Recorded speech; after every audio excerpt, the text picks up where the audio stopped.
Quand on sait gérer son temps, on sait gérer sa vie. Tomber sur cette phrase au début de mon parcours entrepreneurial a été un véritable game changer parce que j'ai vite compris que si je voulais réussir dans l'entrepreneuriat, il fallait que j'ai une structure, que vraiment je sois organisée. Et c'est là qu'avoir un outil comme Google Agenda vraiment va vous aider. Et aujourd'hui, je vais vous montrer comment utiliser Google Agenda. Pour ce faire, on va partir d'un compte que je viens de créer où vous allez avoir toutes les informations. Donc, pour commencer, il faut que vous ayez un compte Google, forcément. Et quand vous allez créer votre compte Google, vous allez arriver sur votre page de navigation qui est celle-ci. Vous allez aller dans les petits points qui sont ici, sur votre droite. Et là, vous allez chercher l'application Agenda. Vous cliquez dessus et vous allez arriver en fait sur cette page. Vous avez une deuxième façon d'aller arriver directement sur cette page-là, c'est en partant de votre boîte mail Gmail. Donc là, vous allez sur votre droite, vous voyez qu'ici, vous avez l'agenda. Vous cliquez dessus, vous allez arriver sur cette page-là, vous cliquez sur ouvrir l'onglet, donc la petite flèche, et vous arrivez exactement sur la même page là où on était. Pour vous expliquer, on va regarder tout ce qui se passe dans cette page de navigation. Première chose que vous allez avoir, c'est que vous avez agenda ici. J'ai jamais regardé ce qui était là. Ah, c'est juste pour avoir l'agenda en grand. Vous avez agenda ici. Vous avez ici aujourd'hui, la date d'aujourd'hui que vous retrouvez là. On voit qu'on est le vendredi 11, mais que vous allez aussi voir ici qui est surligné en bleu.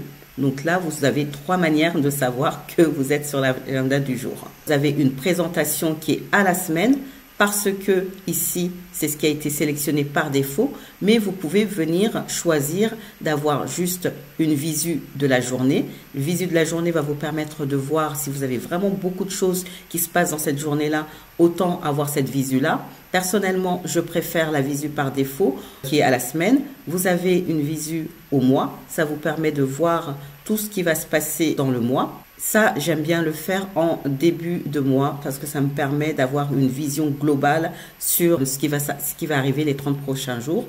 Vous l'avez à l'année, ainsi. Mais bon, je ne vois pas trop d'intérêt, à part si vous avez besoin d'aller très vite pour chercher une date, par exemple au mois de décembre, plutôt que de naviguer ici, vous allez venir en fait là, vous allez venir choisir votre date grâce à cette visu-là. Planning, je n'ai jamais utilisé. Voilà, là aujourd'hui, ce qu'on voit, puisque je pars de zéro, on va avoir toutes les dates fériées françaises, puisqu'on est en France. Et vous avez aussi la visu à 4 jours.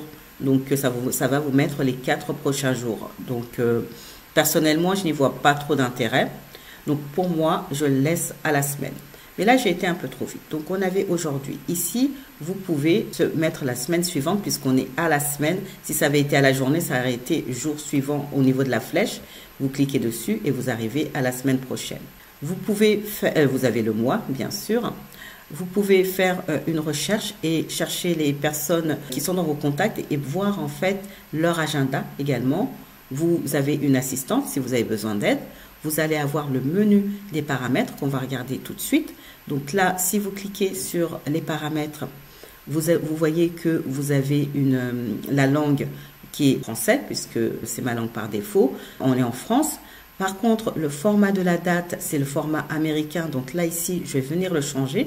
Je vais prendre, moi, mon format français, qui est le jour, le mois et l'année, alors que ce qu'on avait par défaut, c'était le mois, le jour et l'année. Le format de l'horaire, là, on voit que c'est un format anglo-saxon. Moi, je préférerais avoir mon format à moi, voilà, comme ça.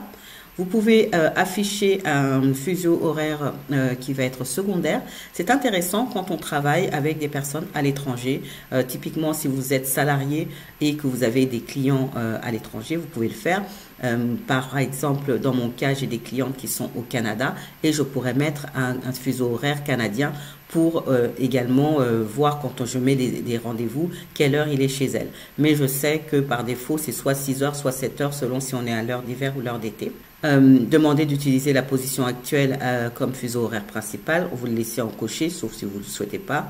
Vous avez l'horloge mondiale ici. Les événements, c'est par défaut, c'est toutes les heures.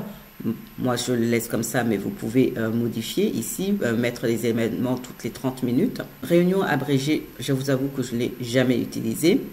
Ensuite, ce que vous pouvez autoriser vos invités à faire, donc quand vous créez un événement, vous savez que vous pouvez mettre des personnes, ajouter des personnes, eh bien, vous pouvez leur permettre de modifier l'événement, d'inviter d'autres personnes et de voir la liste des invités. Et là, ajouter des invitations à mon agenda uniquement si je connais l'expéditeur. Là, je vais mettre tout le monde parce que sinon, à chaque fois, ça va me dire cette personne n'est pas dans votre agenda. Bon, j'ai pas envie d'avoir ce message tout le temps. Les paramètres de notification. Donc, vous avez des alertes que vous pouvez avoir. Soit vous les désactivez. Vous pouvez faire des notifications sur le bureau. Moi, ça m'intéresse pas trop d'avoir des choses qui arrivent sur le bureau et juste laisser les alertes. Et là, vous le laissez comme ça. Activer, m'avertir uniquement si j'ai répondu oui ou peut-être. Non, ça je coche pas dessus, mais vous pouvez le faire. Et puis ensuite, vous avez des options d'affichage. Donc, afficher les week-ends, je le laisse. Je veux voir mes week-ends puisque je mets aussi mes événements personnels dans mes agendas. Afficher les événements refusés, vous pouvez le laisser cocher. Les tâches qui sont terminées, on va voir tout à l'heure les tâches. Vous pouvez afficher le numéro des semaines. Si vous êtes en entreprise, je pense que c'est bien de le faire. Typiquement, moi, je travaillais dans le commerce international et quand on avait des commandes qu'on attendait pour nos clients, eh bien, l'usine allait pouvoir nous dire la marchandise sera prête semaine 14. Et moi, j'allais écrire à mon client en disant la marchandise sera prête semaine 15 parce que je rajoutais toujours une semaine de plus. Si vous travaillez en entreprise, vous savez très bien de quoi je parle et ça permet en fait de voir quand est-ce qu'est le numéro des semaines. Là, aujourd'hui, je n'en ai pas besoin, donc je ne le mets pas. Afficher les événements courts à la même taille que les événements d'une durée minimum de 30 minutes. Voilà, on laisse. Réduire la luminosité des événements passés et afficher les agendas côte à côte en mode jour. Honnêtement, je vais être franche, je ne sais pas à quoi ça sert, mais je le laisse cocher. Par contre, vous avez peut-être remarqué tout à l'heure que la semaine commençait le dimanche. Si je reviens sur l'agenda, vous voyez que la semaine, elle commence le dimanche. C'est parce qu'aux États-Unis, leur agenda commence le dimanche. Je ne sais pas pourquoi, c'est ainsi. Donc, c'est ici que vous allez venir le modifier. Premier jour de la semaine, eh bien, moi, je vais dire que c'est le lundi. Vous pouvez définir une vue personnalisée à 4 jours. Moi, je vais mettre que c'est à 7 jours. Et agenda secondaire, on va laisser à aucun par défaut. Puis ensuite, voilà, je pense que pour les paramètres, vous avez, voilà, tout ce que vous avez ici, c'est ce que vous avez sur ce qu'on vient de voir. Donc là, on va sortir des paramètres. On revient ici où on était. Donc, on a vu les paramètres, la corbeille, bon, voilà, vous savez, l'apparence, ça c'est quelque chose de nouveau. Si je clique dessus, vous pouvez choisir soit clair, soit sombre, soit paramètres par défaut. Sombre, ça va donner ceci, paramètres par défaut, cela. Et je vais laisser en clair. Si c'est la première fois que vous utilisez Google, normalement, la première question qui va vous poser, ça va être au niveau de l'apparence, d'accord? Donc, voilà, je ferme. Vous pouvez imprimer votre agenda si vous le souhaitez. Moi, je le laisse en numérique et télécharger des modules complémentaires que je n'utilise pas. Ensuite, oups, j'ai cliqué trop vite. Ensuite, ça, nous l'avons vu, la vue à la semaine. Ici, eh bien, c'est passer à l'agenda ou là, ça va être passer aux tâches. Là, on est sur l'agenda. Et là, bah, c'est les applications qu'on a vues tout à l'heure. Vous pouvez voilà, passer sur vos applications en allant directement ici et pas avoir à ouvrir une nouvelle page. Sur le côté, vous avez l'application Keep, où je ferai une autre vidéo si vous le souhaitez. Vous avez les tâches que l'on retrouve ici aussi, dans Task et dans Créer une tâche. On va en reparler. Vos contacts. Vous pouvez utiliser Google Maps et vous pouvez rajouter d'autres modules. Tout ceci, on ne va pas rentrer dedans puisque pour l'instant, ce n'est pas ce qui nous intéresse. Moi, ce que je vais vous faire, c'est montrer vraiment comment utiliser Google Agenda. Donc, si on arrive dans Créer. Dans Créer, vous pouvez créer un événement, vous pouvez créer une tâche et vous pouvez créer un planning des rendez-vous. Planning des rendez-vous, il me semble que c'est pour les personnes qui ont Google Pro. Je me trompe peut-être, mais ce que l'on va voir, c'est les événements et tâches. Personnellement, j'utilise que les événements parce que les tâches sont assez limitées dans ce que l'on peut faire. Quand on va créer une tâche, vous allez voir ce dont je vous parle. En descendant, eh bien, on a le mois en cours. Donc, le mois en cours, c'est juillet. On a bien la date ici, hein, comme on l'a vu. Et si vous voulez aller au mois suivant, vous avez juste à cliquer sur la petite flèche sur votre droite et sur votre gauche pour aller au mois précédent. Vous pouvez rechercher des contacts. Donc, on revient exactement ici. C'est la même chose. Et là, vous avez mes agendas. Donc, dans mes agendas, par défaut, vous allez avoir votre compte que vous avez créé. Donc, moi, c'est mon faux compte que j'avais créé, Magali Wallons. Vous avez les dates anniversaires et vous avez tout ce qui est tâches. Là, si vous ne faites rien, tout ce que vous allez mettre, eh bien, va arriver directement sur cet agenda-là qui est votre agenda par défaut principal. Ce que je vous conseille, eh bien, c'est de créer plusieurs agendas qui vont représenter en fait les différents pôles de votre entreprise, mais également de votre vie privée. Parce que ainsi, vous allez pouvoir mettre des codes couleurs, même mettre des emojis. Certaines personnes aiment mettre des emojis. Et ça va parler directement à votre cerveau plutôt que d'avoir un bloc fouillis où vous ne savez pas vraiment ce qu'il y a. Au bout d'un moment, quand vous mettez des couleurs, eh bien, votre cerveau va tout de suite savoir ce qu'il a à faire et ça va vous retirer de la charge mentale et ça, c'est important. Donc, comment on fait pour créer un agenda? Tout simplement, vous allez venir dans Autre agenda. Vous allez cliquer ici.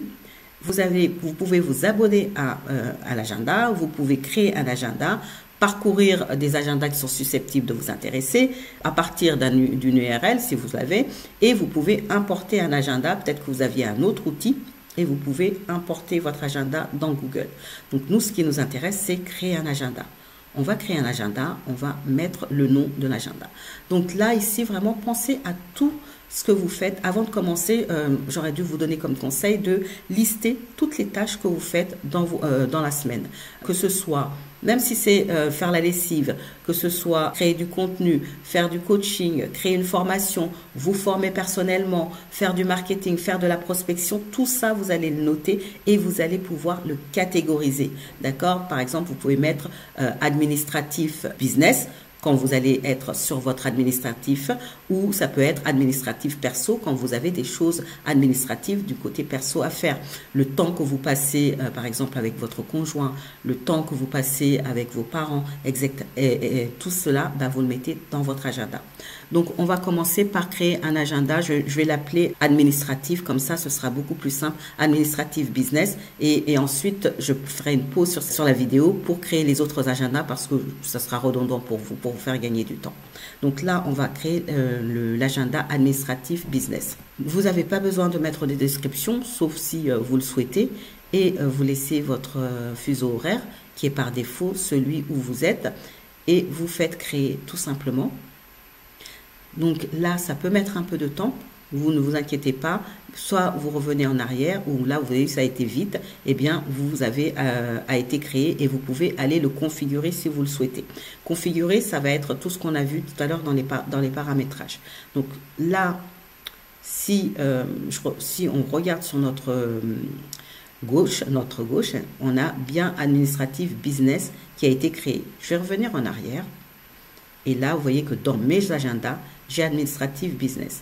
Si je vais sur les 3 petits points, vous pouvez afficher uniquement cet agenda-là. Si vous en avez plusieurs, ça vous permet de voir tout ce que vous avez dans cet agenda, masquer la liste et vous avez des paramétrages et partage. Là, vous pouvez également choisir une couleur. Peut-être que pour vous, l'administratif, c'est quelque chose que vous détestez. Donc, vous allez le mettre en rouge, le laisser prendre une couleur, voilà, je vais mettre tomate. Mais si vous le souhaitez, vous pouvez venir faire un plus ici et ajouter en fait une couleur. Là, si vous avez un code couleur pour votre branding, vous pouvez tout à fait l'utiliser et venir mettre le Xcode, je veux dire Xcode, pour que ce soit plus simple, d'accord? Si ce rouge-là ne vous plaît pas, avec le curseur, vous pouvez monter, etc. En fait, ensuite, vous faites enregistrer et voilà.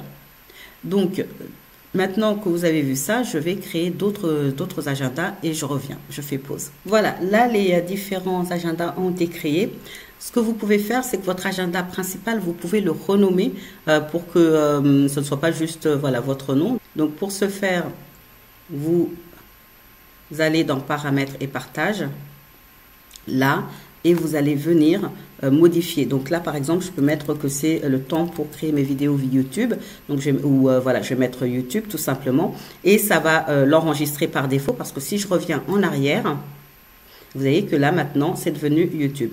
Donc, qu'est-ce que j'ai créé comme agenda pour que vous puissiez avoir un peu un exemple de comment vous pourriez organiser votre agenda. Donc là, il y a YouTube, puisque je fais des vidéos sur YouTube.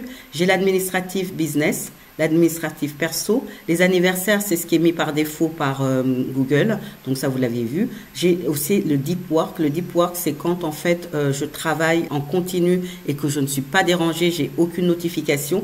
Donc ça, c'est quand j'ai besoin d'aller vraiment en profondeur sur certaines tâches. Ma formation continue, c'est important de pouvoir continuer à se former. Donc, j'alloue du temps dans mon agenda pour prendre ne serait-ce que entre 30 minutes et 1 heure par jour pour pouvoir avancer dessus. Si c'est pas par jour, au moins tous les 2 jours, mais en tout cas, j'avance sur le fait de me former. La partie marketing, la partie prospection et engagement. Donc prospection, c'est quand vraiment voilà, je vais pour chercher de nouveaux clients, et engagement, c'est quand je passe du temps en DM ou pour parler en fait avec des personnes sur les réseaux sociaux. Là, c'est du temps pour moi, le self-care, self-love. Socializing, c'est quand je passe du temps avec mes amis. Les tâches, ça, c'est par défaut que ça a été mis. Donc, on va voir tout à l'heure comment le créer. Une tâche. Le temps avec mon conjoint, j'ai pas mis son nom, mais voilà, et du temps que je passe avec la famille. Quand je dis famille, pour moi, c'est plus du temps que je passe avec mon père, mais vous voyez un peu le fait de créer cela, et vous avez des couleurs pour chacune des choses. Donc, ensuite, ce que vous allez faire, la première chose que vous faites, c'est que vous venez mettre tous les non négociables dans votre agenda. Typiquement, les non négociables, ça va être quoi? Ça va être le fait de prendre soin de vous, parce que si vous ne prenez pas soin de vous, bah, qui c'est qui va s'occuper de votre business? C'est important. Donc, vous allez allouer dans votre journée des moments où vous prenez du temps pour vous. Ça peut être le matin au réveil, ça peut être en milieu de journée, ça peut être en fin de journée, mais en tout cas, allouer ce temps-là à vous. Donc, pour ma part, eh bien, je sais que le matin au réveil, c'est pour moi. Ce temps-là, avant de travailler, je vais prendre du temps pour moi. Soit ça va être du temps pour traîner, bien me réveiller. Avant, j'étais vraiment en mode ouais, il faut que je médite, il faut que j'écrive, il faut que je fasse tout mon Miracle Morning. Sauf que je me suis rendu compte avec le temps que tout ce qu'on nous dit sur la productivité, c'est une productivité typiquement pour des hommes, et des hommes qui n'ont pas à s'occuper de leurs enfants. Je n'ai pas d'enfants, mais pour moi, c'était vraiment trop, je me mettais trop la pression. Donc maintenant, vraiment le matin, c'est un temps que je prends pour moi avant de me mettre au travail. Donc ça va être par exemple faire des exercices pour m'étirer, écrire, boire mon thé, voilà, ou aller marcher, ou tout simplement glander au lit, parce que ça aussi, ça se fait. Donc, ici, je vais dire que entre 6h30, c'est l'heure à laquelle je me réveille généralement, et 9h, c'est vraiment du temps pour moi.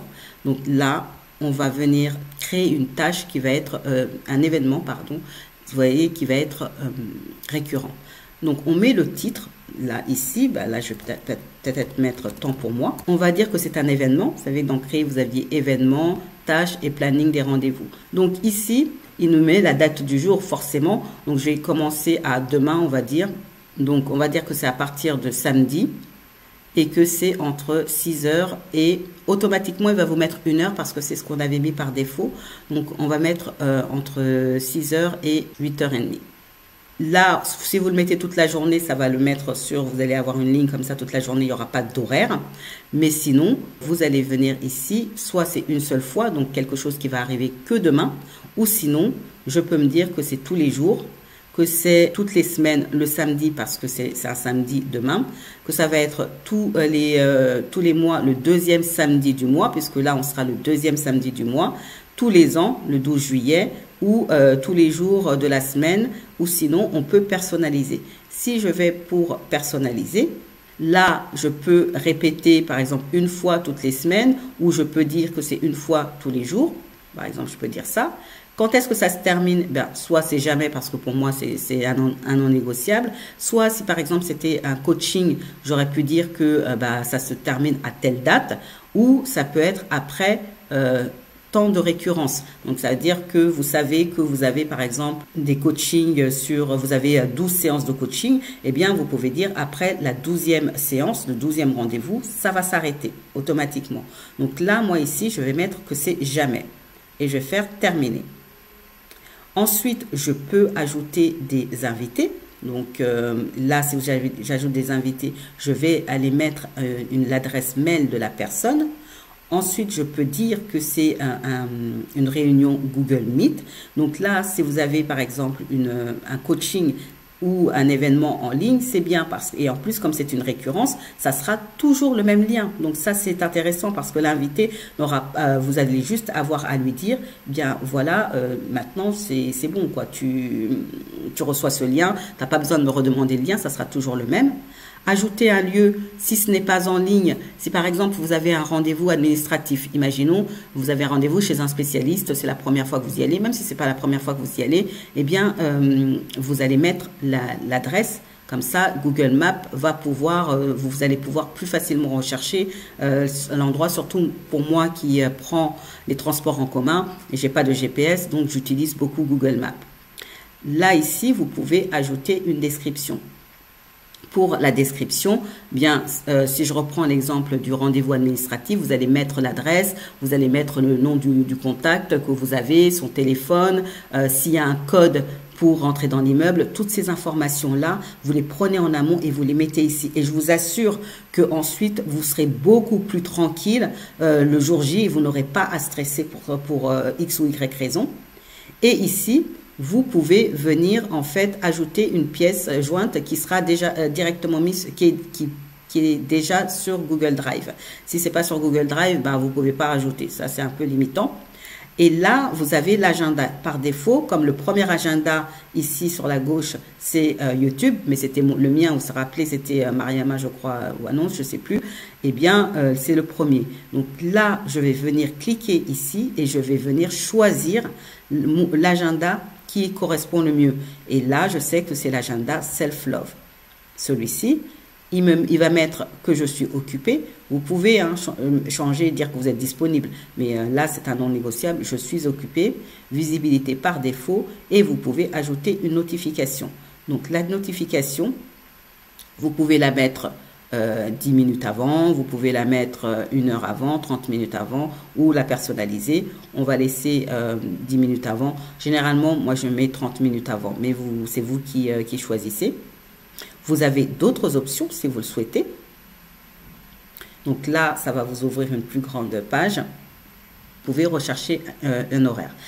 Rechercher un horaire, typiquement, c'est si vous avez reçu une invitation, la personne, et que vous vous rendez compte que c'est pas possible pour vous, vous pouvez en fait aller chercher un horaire où vous êtes où vous êtes disponible pour pouvoir ensuite cliquer là-dessus plutôt que d'être là à chercher, tâtonner et chercher pour trouver. D'accord?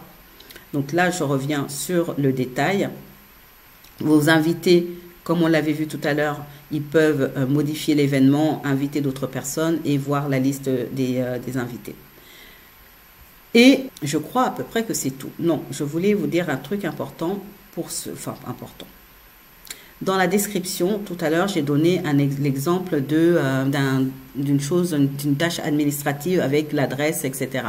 Mais si c'est une tâche pour votre business que vous avez à faire ou même à la maison que vous avez à faire, venez ici mettre ce que vous voulez faire et le bloc-temps que vous voulez dire. Typiquement, si je dois créer du contenu, juste mettre ici « créer du contenu » ne va pas être suffisant. D'accord? Je vais venir ici, par exemple, dire que ça va être brainstormer des idées. D'accord? Ça va être trouver les titres. Et je saurai que pendant le temps que j'ai alloué entre 6h et 8h30, si c'était ce que j'avais mis au lieu de temps pour moi que j'avais mis création de contenu, eh bien c'est ce que je m'oblige à faire.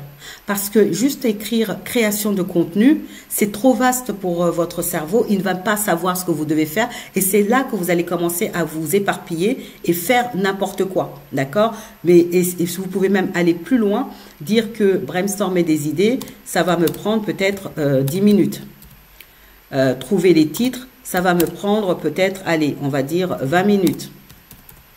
Et faire le squelette, eh bien, peut-être que ça va me prendre 1 heure.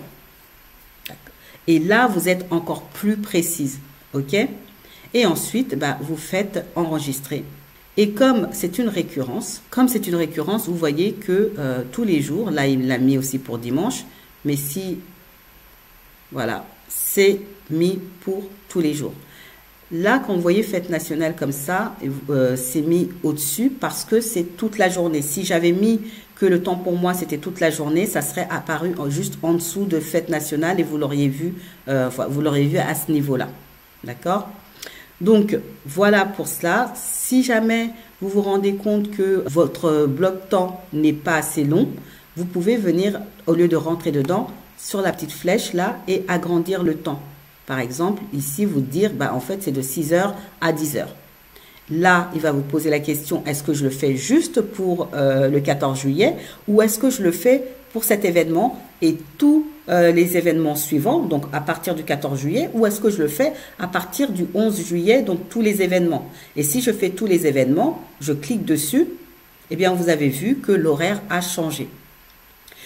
Par ailleurs, quand vous mettez des blocs temps, je vous conseille toujours d'avoir ce que les Américains appellent buffer, c'est-à-dire un temps tampon pendant lequel, eh bien, vous savez, vous allez pouvoir souffler. Ne serait-ce que pour aller prendre, boire votre thé, ne serait-ce que pour regarder les messages que vous avez reçus, répondre aux messages, voilà, souffler un peu entre chaque bloc temps. Ça vous permet également, si jamais vous débordez, eh bien, par exemple, j'ai une séance de coaching que j'ai prévu 1h30 et que finalement ça déborde d'un quart d'heure. Si je m'étais laissé, si je me suis laissé un buffer, bah c'est très bien parce que finalement ça va pas empiéter sur le bloc temps suivant. Une chose que j'ai oublié de dire, qui est peut-être importante, c'est concernant les notifications. Donc, quand vous êtes rendu compte que vous avez quelque chose à rajouter ou à supprimer, quand vous cliquez dessus, là, vous avez le petit crayon qui va pouvoir venir modifier l'événement. Vous pouvez supprimer ou vous pouvez envoyer les détails de l'événement par mail, d'accord? Il y a les 3 petits points des options. Oui, donc voilà, vous pouvez en fait dupliquer ou le copier dans un autre agenda. Ça, je ne savais pas qu'on pouvait le faire. Du coup, on va modifier et c'est concernant les notifications. Vous pouvez en fait recevoir une notification par email. Ce qui est bien, c'est que quand vous avez un invité, eh bien cette personne va également recevoir une notification. Par contre, la petite chose à savoir, c'est que si vous avez créé une récurrence, comme là je l'ai fait, par exemple parce que vous avez des coachings récurrents, eh bien si vous créez cette récurrence et que vous envoyez des mails, au moment où vous allez faire la création de cette récurrence, la personne va recevoir autant de mails qu'il y a de récurrences. C'est-à-dire qu'elle va recevoir autant de rendez-vous. Donc si par exemple j'ai dit qu'il y avait 30 récurrences, la personne va recevoir d'un coup 30 emails pour lui notifier qu'elle a des rendez-vous pour toutes les dates. Et ça, écologiquement, c'est pas top. Donc, moi, je m'en rendais pas compte à une époque, je le faisais. Maintenant, je ne le fais plus et c'est pour ça que je tenais à vous le dire. Donc, dans ce cas-là, vous ne mettez pas la récurrence. Vous allez juste envoyer une première fois. La personne va avoir de toute façon une notification. Ce que vous pouvez faire, c'est ajouter une notification 24 heures avant. Donc, je vais mettre heure. Et je vais mettre ici que je vais mettre 24 heures avant. Comme ça, en fait, la veille, la personne va savoir que le lendemain à 10 heures, eh ben, elle aura un coaching. Et là, par contre, pour cette notification-là, je vais la mettre par email. Et donc, cette notification-là, la personne sera au courant. Donc, je préfère faire comme ça que de mettre des notifications par email. Voilà, c'est ce que je tenais à dire. Et pour terminer, eh bien, il faut que je vous parle des tâches. Donc, depuis tout à l'heure, je vous tease sur les tâches. Donc, on va parler des tâches. Pour les tâches, pourquoi je ne préfère pas utiliser une tâche? Tout simplement parce que la tâche est considérée en fait comme une to-do list. Et donc, il y a moins d'options que en fait dans l'événement. Donc dans la tâche, par exemple, je vais dire que j'ai créé mon script pour YouTube, d'accord? Je vais dire que c'est une tâche, que c'est le 18, que je vais faire ça le 18, mais je vais le faire. En fait, je peux pas choisir un créneau horaire. je vais dire que ça va être à 11 heures. Après, je peux choisir une récurrence. Peut-être que je peux me dire que tous les vendredis, en fait, voilà. Je vais mettre une description. Et puis, en fait, c'est tout. Donc, ça va vraiment me limiter. C'est pour ça que je n'aime pas ça. Si je clique dessus, je fais enregistrer. Vous voyez que la tâche, elle apparaît là, puisque ici, j'avais task. Si j'avais retiré les tâches, je ne l'aurais pas vu. Mais là, comme je le remets, ici, je le vois. Une fois que la tâche, elle est terminée, je vais marquer comme terminée. Si je marque comme terminée, ça va juste venir, voilà, barrer. C'est vraiment comme en fait une to-do list. Et donc, c'est très limité et c'est pour cela que je préfère ne pas utiliser les tâches et plutôt aller sur les événements. Voilà pour cette vidéo concernant Google Agenda. J'espère vraiment qu'elle vous a plu et surtout que maintenant vous savez comment utiliser Google Agenda. Si vous avez la moindre question, n'hésitez pas à me le dire. Si vous voulez que je vous fasse une vidéo typiquement sur les blocs-temps, vous pouvez également me le mettre en commentaire. Je la ferai avec grand plaisir. Et si cette vidéo vous a paru utile, n'hésitez pas à la liker, la commenter et même à la partager avec quelqu'un qui pourra en avoir besoin. Je vous remercie et je vous dis à très bientôt. Au revoir.